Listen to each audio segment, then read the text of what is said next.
Let's talk all about synthetic biology. Synthetic biology is a term that is now being thrown around that also could be called biodesign or biotechnology. It's where the food industry or the chemical industry or the biotechnology industry is creating food additives and food substances by the use of genetically modified microorganisms. And that can be viruses, bacteria, molds and yeasts.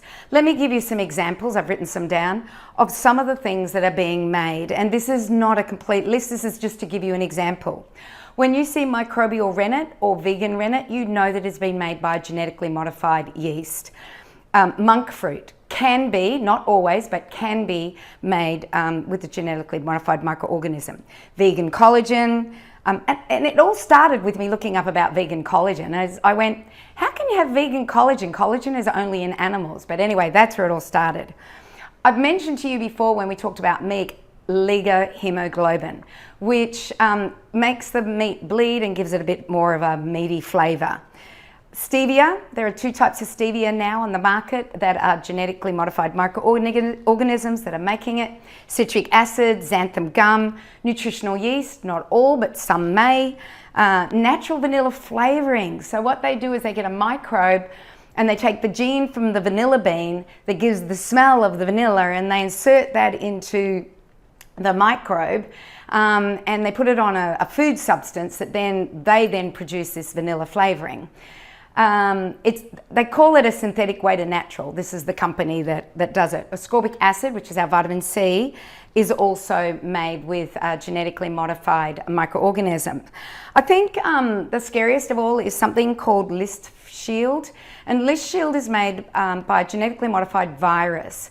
And what it is it's sprayed on meat products or animal products where the fear of listeria is around.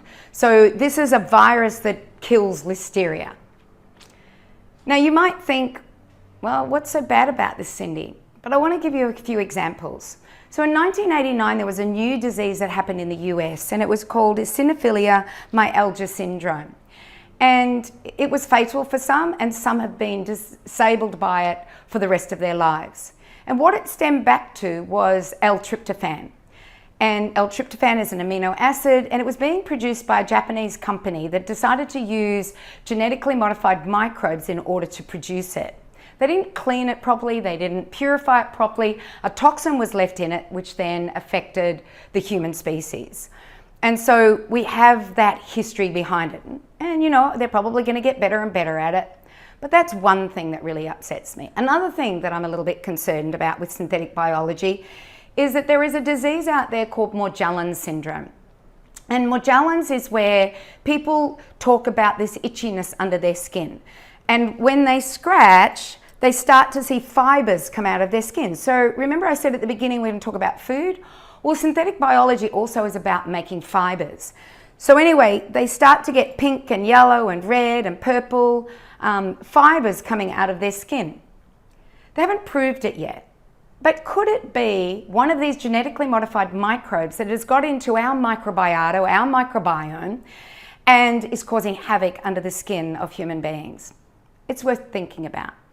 So now you know the facts about synthetic biology. You have to be careful about many of the additives that are being made today. It started around 2009, 2010 in full swing. And more additives and supplements and medications and vaccines are being made as a result of this synthetic biology. How are you going to find out? You go to the patents, and that's what I do. So I'm very particular about going to the patents and finding out how many ways can they make citric acid, how many ways can they make xanthan gum. The problem is that when you read your ingredients on your food label, you'll start reading it and you'll go, oh, there's citric acid in there, but did that citric acid come from a genetically modified microbe or did it come from citrus? On the main stage, it's coming from that genetically modified microbe or mold. So it's about reading your ingredients, going back to real food, being part of this experiment that's being done. I don't want to encourage these people to make more, so I don't purchase any foods, any supplements, any medications that may have this synthetic biology within it. I'll see you in the next video.